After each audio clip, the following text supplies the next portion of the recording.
Hi everyone! I'm Joe. I'm Rica, but he calls me Carla, and together we wrote a book about marriage. The title is 1111, Painting the Challenge and Beauty of Marriage. So today we're going to be discussing stuff about the book. We've got a bunch of questions here that will hopefully make you know kung ano ba, why is the book something that you would want to get for What's the yourself. thought process? Let's start with, what are the 11 words and why those words? The words are difference, work, play, partners, friends, change, process, community, choice, loss, and hope. Okay, so those are the 11 words, and we wrote them when we actually turned 11 years. This is why it's called 1111, 11 words for 11 years. Ano ba yung 11 words that can kind of like capture what we've been through in the last 11 years? Even if it's a unique journey to us, there are some universal things that we've encountered in here na feeling namin makaka-relate din sa mga ibang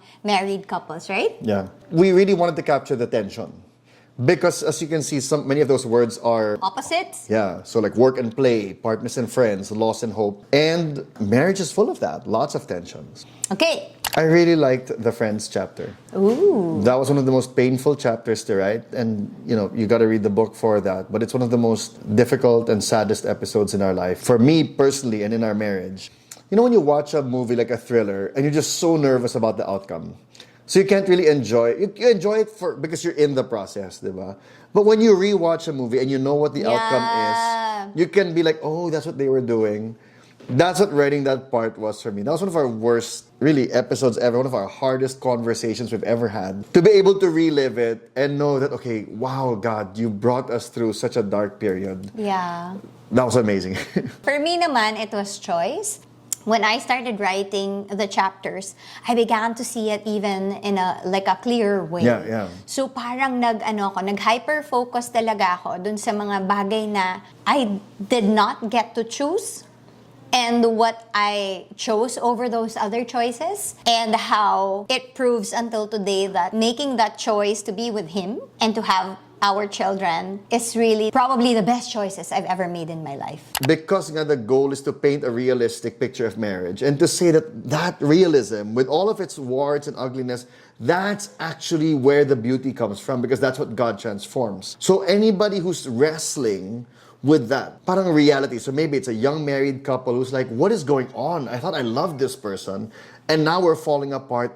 Hang in there. That's where the beauty comes from. And it's also helpful, we think, for single people. For whatever reason, maybe they need a dose of reality about marriage. They have such a Pollyanna view about marriage na, uy, hindi yan ganyan na, ito yung totoo. Who are so hurt, who have seen marriages fall apart, who think, wala naman totoong pagmamahal, walang unconditional love. Hindi, meron. And it's actually when you persevere, and like you said, endure through those painful moments that you'll walk into the beauty of it. I think this is for couples primarily who have questions about marriage, who are questioning their decision to marry in the first place or who they have married. This is also for couples who kind of like feel alone. Am I the only one who's feeling this way, or are we the only ones who feel this way about our marriage? Well, this is for you guys. Why? Because we've gone through those questions ourselves, and there is great relief in being able to ask some people around us who are married already and tell them our problems. What we come away with usually is,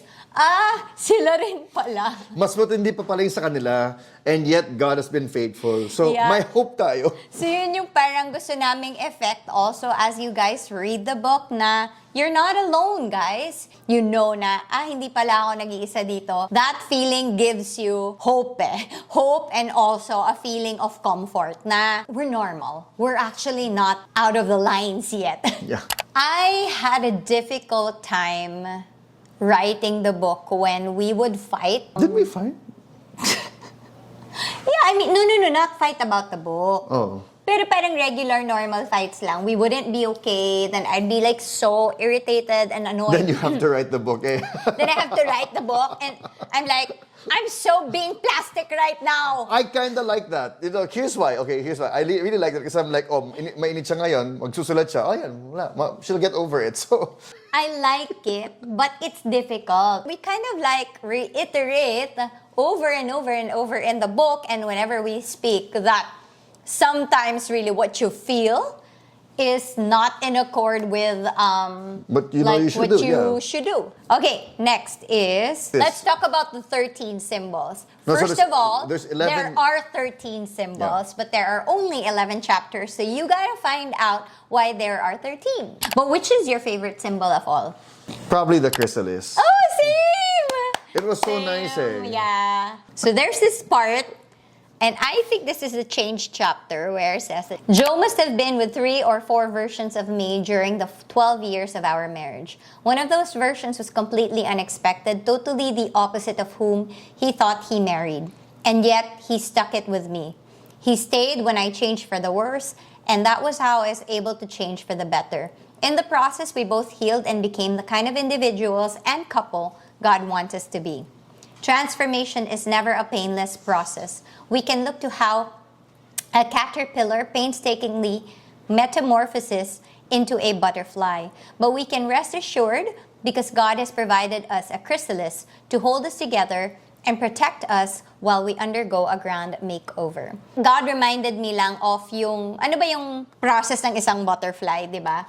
Pag inisip mo, ang ganda niyang tingnan, pero there was a part in there where it's like all mushy Yeah, inside. it's liquefied. Actually, dun ko nga napatanong sa sarili ko na, so nasasaktan ba ng sobra yung caterpillar bago siya maging butterfly? Because for you to be like crushed like that before turning into a butterfly, di ba parang ang sakit? And the chrysalis is that like thing, Cocoon. the cocoon that holds the mushy state of you together. And I feel like that's what marriage is, and that's what your spouse is in your marriage. Like, you're gonna be crushed by some things in life. But if your spouse is a willing partner and support to you, even through the worst of your days of your life, right? He's gonna be like a chrysalis to you, na habang nalulusaw ka na, natutunaw ka na sa loob, hindi ka pa rin nade-destroy. Dahil may humahawak pa rin sa'yo together. And Nice. that's what God is asking of your spouse. Are you willing to be a part of what I'm doing to your spouse? Na we're gonna be his or her chrysalis. Alright guys, that's it. Well, 1111 is out today on the Well and Wise store, and I hope you will get a copy for yourself and also your loved ones this Christmas. Merry Christmas.